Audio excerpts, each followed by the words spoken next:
Welcome to day 9 of 30 days of eating for me and my dog after 5 years on a carnivore diet. And at the end of each video, I go over the cost and the complete nutritional breakdown for the day. So as we continue along, we're going to take what we've learned from the first couple weeks and we're going to see if we can optimize the diet to make it a little more nutritionally complete using only carnivore foods. So if that's something that resonates with you and you want to follow along to see if we can really fine-tune this diet, then be sure to like and subscribe and turn on notifications so you don't miss any of the future videos in this series. Alright, so day 9, start my day off right. I'm going to get this workout in, I'm going to hydrate so I can go upstairs and have my first meal.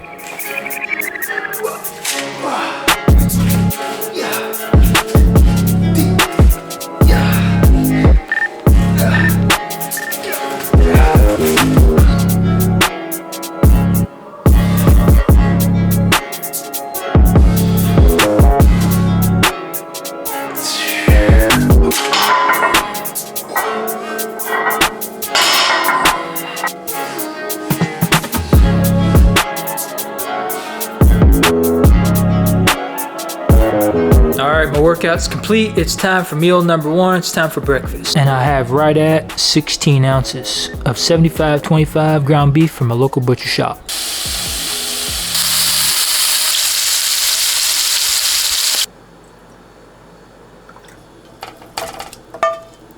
Alright, breakfast is served. I have my ground beef bone broth mixture here, which looks absolutely fantastic. I have my last 2.5 tablespoons of butter, and then of course I have my pink Himalayan salt. As always, when I log this, I will log it as 80/20 to account for the fat that I rendered off, which I always save, and that'll be in the fridge so that I can reuse it later. But with that said, I'm gonna sit here, I'm gonna enjoy this food, and I'll catch up with you when I feed Shawnee.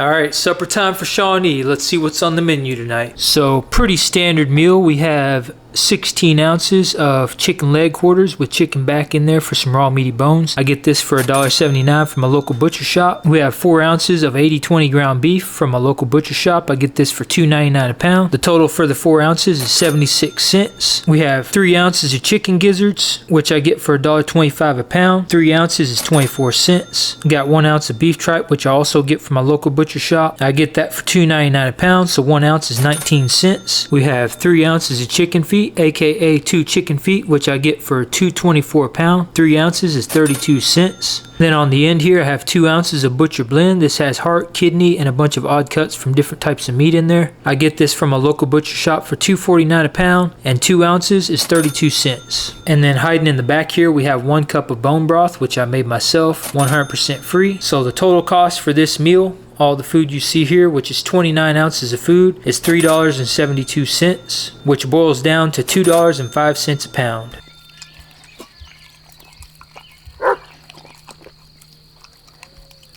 Dogs fed, my turn. Now I have a pretty good smorgasbord of food tonight. I just went in the freezer, using that intuition. I pulled out whatever the heck sounds good.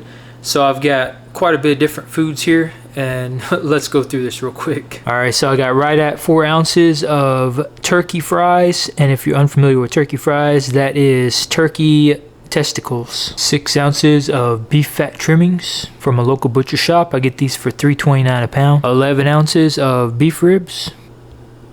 10 ounces of 75/25 ground beef, same stuff I had for breakfast this morning. And the leftover 3 ounces of venison that I had for dinner last night that I did not finish. And 2 ounces of bone marrow.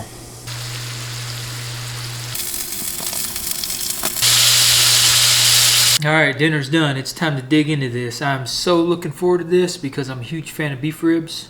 So I'm about to grub out. But before I do, let's get into cost. So the total cost for everything that you see here is $7.85. Alright, so that's a lot of food, under 10 bucks. So the total for the entire day, breakfast came out to be $3.43 because it was pretty basic. The dog's meal was $3.72. So the grand total for just my meals, breakfast and dinner, a full day of eating was $11.28. So I barely broke $10 today. I've been consistently staying pretty far under. And then if you include my dog's meal, everything combined for the entire day, $15 even. So again, not bad. I mean, you can go out to eat and spend that in one meal just with fast food. But with that said, I'm going to grub out. I'm about to get my hands real dirty because I'm going to pick these ribs up and I'm going to devour them. But as soon as I get through this, we'll go over the nutritional breakdown for the day. All right, I got through every bit of that and it was fantastic. The only thing I have left is 1 ounce of beef fat. So I've already deducted this from my entry for the day. I'm going to keep this and cook with this tomorrow probably. All right, so let's jump into nutrition here. So just a quick update, and this is really worth mentioning. So I hadn't realized when I done the previous 8 days leading up to this, I still had my my goals and my targets in Chronometer. I had them set to 240 pounds. So in other words, back when I was powerlifting, I had set up that I wanted to gain, 10 pounds of weight because I was 230. I wanted to gain 10 pounds and be at 240. So what I did this morning is I went in and I adjusted my weight and my target weight. And I put in my current weight, which I was 168 the last time I weighed myself, which I think I weighed myself this morning. But I put in 170 as my current weight. And then my target weight, I put in 200 pounds. So in other words, I want to gain 30 pounds and go from 170 to 200. So now my target calories are going to be much less, obviously, because it's not showing that I'm 230. Instead, it's showing I'm 170. But when you see all this on the screen, you're going to see now that my target, instead of 2,910, it's going to be 2,584. So based off my metabolic rate and based off my body mass index, in order for me to gain 30 pounds, it's saying that I need to consume 2,584 calories. And that will allow me to gain 1 pound of weight per week. But I'm eating at a surplus of almost double that now. And you'll see this now because we're getting ready to go over the nutritional information for the day. So this right here is just more proof that calories are not the be-all, end-all and are really not that important when it comes to food. It more or less comes down to, yes, the amount of food you eat, but the nutrition in that food and what you're actually eating. To me, that's the most important thing. All right, so total calories consumed. That meal I just consumed was a lot of calories, all right? So that bumped me up from 1,483 calories just for breakfast to 5,002 calories for the day. So right now, based off my current weight, 170 pounds, I am over in a calorie surplus of 2,195 calories for the day. So essentially, I'm over almost an entire day's worth of calories just off 1 day's worth of eating. So that's pretty interesting. That's a lot of food. But again, this is another reason why I don't think calories matter, because even though I ate this amount of quote unquote calories, I'm not going to gain weight. And I'm definitely not going to gain fat. All right, so my fat to protein ratio for the day was 71-29. So 71% of my calories came from fat. 29% of my calories came from protein. Total protein for the day, I consumed 336 grams of protein, which is quite a bit. And I consumed 395 grams of fat, which is also quite a bit. Vitamin C, I'm surprised by this actually. With all the food I just ate, there's only 1% vitamin C. Now, granted, I didn't have any secreting organs. I had, the testicles, essentially, the turkey testicles, which if you've never had those are actually pretty good, even though it might sound kind of gross to some people. So not really any vitamin C in today's meal, according to Chronometer. But as I've mentioned before, your nutritional requirements for vitamin C goes down when you're not consuming excess sugars and carbohydrates. And there are trace amounts of vitamin C in meats, and you can obviously bump that up by eating organs and things like that, as we saw a couple times last week. Iron, I got 4.5 times my RDA. B12 is way up there. I got 21.5 times my RDA of B12 today. Calcium, 35%. I had a little bit of dairy, the last bit of cheese I had, and the bone broth, most of that probably came from that, and then some of it from the meat. If I wanted to bump that up, eggshell powder, bone-in fish, more dairy. Folate, 26%. I'm not surprised by that. The only time folate really seems to come up is when I add in organ meats and stuff like we saw last week. So 26% is not bad for not really having any organs in there. But if I wanted to bump that up, I could add in eggs, liver, different organ meats, and that would come up pretty easy. Vitamin A, 48%. That comes up really high, really fast as soon as I add any amount of liver in there. so I'm not worried about that one. Potassium, 135%. Good on that one, met my RDA. All right, B1. B1 is 96%. So I'm in the top portion of the RDA on that one, so I'm good there. All the other B vitamins are at or above the RDA. Vitamin D, 21%.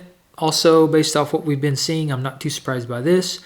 Not really eating a whole lot of vitamin D rich foods. If I wanted to eat vitamin D rich foods, I would include fatty fish, fish oils, dairy, eggs, things like that. But again, I'm out in the sun all the time. I get plenty of sunlight on my skin. That's the best way to get vitamin D is from the sunlight. So no worries there. Vitamin E, 26%. I don't expect this one to come up until I add back in fish and seafood. Chicken and pork, I think, also bump that one up quite a bit. So that would be another way to bump up my vitamin E. Vitamin K also at 26%. This is another one that's been consistently low. And this one doesn't usually seem to come up until I add in things like liver, chicken. I think it came up with pork as well. Copper, 1.5 times my RDA, good there. Magnesium, I'm actually in the upper range of magnesium today, which is also surprising. 72%. So I'm good with that. That's quite a bit of bioavailable magnesium that is not getting bound up by plants. Manganese, this one is 9%. This is another one that's been chronically low. This one doesn't seem to bump up except for the times I added in, I think, poultry, and it might have came up a little bit with pork. But I don't expect this to come up a whole lot until I add more organs in and until I add in different types of seafood like oysters and mussels. So for now, that one's just gonna have to remain chronically low, I guess. Phosphorus, I got 3, almost 4 times my RDA. Selenium, 5.5 times my RDA. Sodium, I'm good with. Zinc, I got 6.5 times my RDA. Zinc is a really important one because it's closely tied to your immune system and your overall well-being, especially for like hormone function and things like that. So the fact that I'm getting that much zinc, that's pretty awesome. All right, moving on down the list. Fats, lipids, cholesterol is going to be really high, 1,722 milligrams for the day. Saturated fat's high. I'm good with all that stuff. All this stuff is very essential for the human body, regardless of what people will tell you. Omega-3, 174%. Omega-6, 36%. Omega-3 is higher, which is anti-inflammatory. Omega-6 is lower, which is pro-inflammatory, so I'm happy with that. Moving on down the list, proteins. All the other proteins, the essential amino acids, I met and well exceeded. In some cases, 10 times exceeded my RDA on all of those, which again makes sense, just like I say in all my videos, because meat is a very bioavailable and complete source of protein. Yeah, overall, I'm happy with today. There's still a few areas that could use some attention. You know, folate, vitamin A, vitamin C, E, K, and manganese specifically. As we saw in some of the previous videos I did, some of the previous days of eating, I bumped a lot of those up really easily just by adding organs in. So I think that's the key, is just adding organs, adding variation to your diet. And honestly, eating nose to tail is probably one of the best ways to add variety without actually having to switch up the type of animal you're eating. Because, you know, the different parts of the animal, it all contains different compounds, different nutrients. But by adding in different types of animals, you know, things like seafood, different kinds of animal products like dairy, eggs, I really think that we can round this out. So if you haven't done so already, be sure to like, subscribe, join the Apex Tribe, and turn on notifications so you don't miss any of the future episodes in this series. And I'll see you on day 10. All right, peace out.